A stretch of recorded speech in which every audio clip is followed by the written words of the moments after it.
Hash her heart found home on the farm. A WLW romance. The truck died somewhere between the county line and Clover Creek, sputtering its last breath on a gravel road flanked by golden fields that seemed to stretch all the way to the edge of the world. You can stay here. Maya Chen pressed her forehead against the steering wheel and laughed at the kind of laugh that lives right next to crying. She was 32 years old, freshly unemployed, freshly heartbroken, and now freshly stranded in a place so quiet she could hear individual bees working the clover. She was still sitting there, hazard lights blinking, when the sound of hooves made her lift her head. A woman on a chestnut mare appeared at the crest of the road like something out of a dream Maya hadn't known she was having. She was tall, even mounted, with dark auburn hair pulled back under a worn leather hat, and the easy, unhurried posture of someone who had never once rushed through a single day of her life.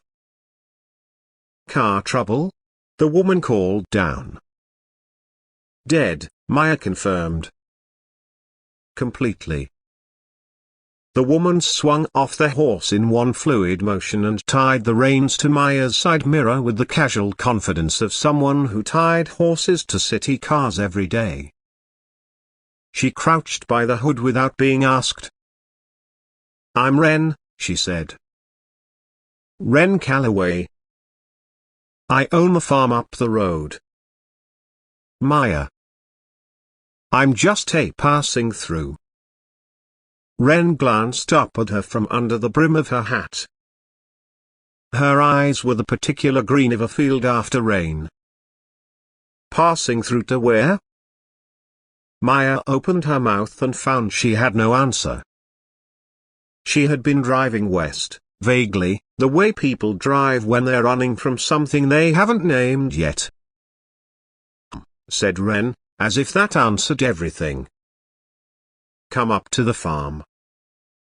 I'll call someone out to look at this." The farm was called Hollow Creek, and it was the most beautiful place Maya had ever seen without trying to be.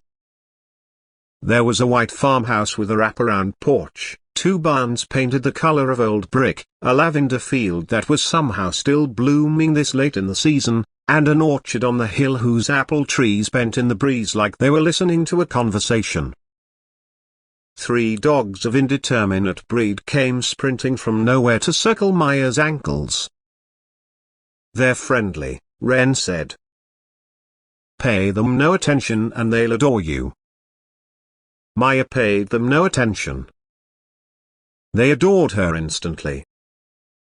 Inside, the kitchen smelled like coffee and something baking, rosemary, maybe, and buttery, and the afternoon light came through old windows and turned everything amber. Wren poured coffee without asking, set a slice of her bread on the table, and called the mechanic in one economical sentence. 3 days, Wren said, hanging up. "He's backed up." 3 days, Maya repeated. "You can stay here." It wasn't an offer delivered softly. It was just information, stated plainly, with no pressure attached. "We've got a guest room. I can use help with the harvest." Maya looked around the kitchen, at the herbs hanging to dry, at the handwritten recipe cards tacked to the cabinet doors, at the dog who had fallen asleep on her foot. She thought about the apartment she no longer had in San Francisco, the job she'd lost to a restructuring, the girlfriend who had stopped looking at her somewhere around February and only admitted it in May. "Okay," she said. "Sure." The next morning, Wren woke her before sunrise and put her to work. Maya had never harvested anything in her life. She was a graphic designer. The most physical her days got was carrying her laptop bag. But Wren was a patient teacher, not effusively patient, not the kind that over-explains, but quiet and steady and willing to demonstrate a thing twice without commentary. By mid-morning, Maya's shoulders ached and her hands were stained with apple juice, and she had never felt quite so present in her body in years. "You're doing fine," Wren said, reaching up past her to unhook an apple from a high branch. She was close enough that Maya could smell wood smoke and something herbal on her jacket. "You keep flinching like you're going to do it wrong." "I usually do." "At apple picking?" "At most things." Wren considered this, dropping the apple into the crate. "You seem capable to me." It was said without emphasis, without the performance of a compliment. Just an observation. Maya turned to look at her and found Wren already looking back, unhurried, unbothered by being caught. Maya looked away first. The days fell into a rhythm that felt nothing like her life and everything like what her life had been missing. Mornings in the orchard. Afternoons in the lavender field, where Wren was cutting bundles for a local market. Evenings on the porch with the dogs and the long violet light that fell over the hills like something poured slowly from a great height. Wren talked when there was something to say and was comfortable when there wasn't, which was something Maya had never experienced before and found she was desperately hungry for. She was used to the kind of silences that needed filling, the kind that meant someone was waiting for you to be more interesting, more certain, more anything. With Wren, silence was just another weather. On the second evening, Maya found herself describing her last relationship haltingly, then in a rush, and Wren listened without steering the story toward any conclusion. "It sounds like you were lonely inside it," Wren said finally. Maya blinked. "I was." "That's the worst kind of lonely." "Yes," Maya said.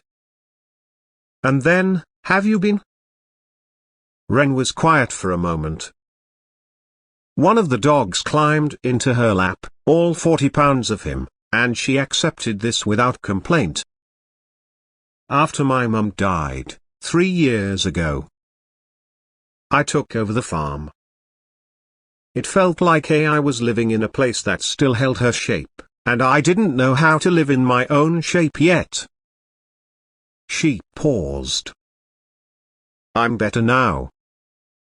"But yes." Maya watched her in the fading light.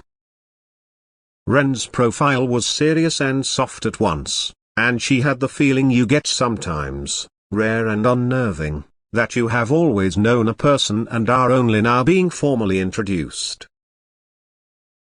On the third morning, the mechanic called. The car was ready. Maya drove to town, paid the bill, sat in the parking lot for a long time. When she drove back, she turned onto the gravel road toward Hollow Creek without deciding to, the way you turn toward a song you recognize before you remember that you know it. Wren was in the lavender field. She looked up when Maya parked, and waited. Maya walked through the lavender. It came to her hips, purple and insistent, filling the air with something that made it hard to think too clearly, and stopped a few feet from Wren. "My car's fixed," she said. "I heard." Wren set down her cutting shears. "I don't actually have anywhere specific to be." "I know." "I thought," Maya started, then stopped. She wasn't used to saying true things directly. She'd spent years wrapping them in qualifiers, burying them under humor and deflection. But there was something about this place, about this woman, who stated things plainly and meant them, that made pretending feel like a waste of good air. "I don't want to leave," she said. Wren looked at her for a long moment. The lavender moved around them. A bee landed on Maya's sleeve and thought better of it and moved on. "Then don't," Ren said. Simply. Certainly. The way she said most things. And when she stepped forward and tucked a loose strand of hair from Maya's face at the gesture, careful, deliberate, asking, Maya leaned into her hand like she was a plant that had finally found the light. Later, on the porch, the sun going down gold over the fields, Ren's shoulder warm against hers, Maya thought that she had driven all this way looking for something she couldn't name. She was beginning to think her heart had known the address the whole time,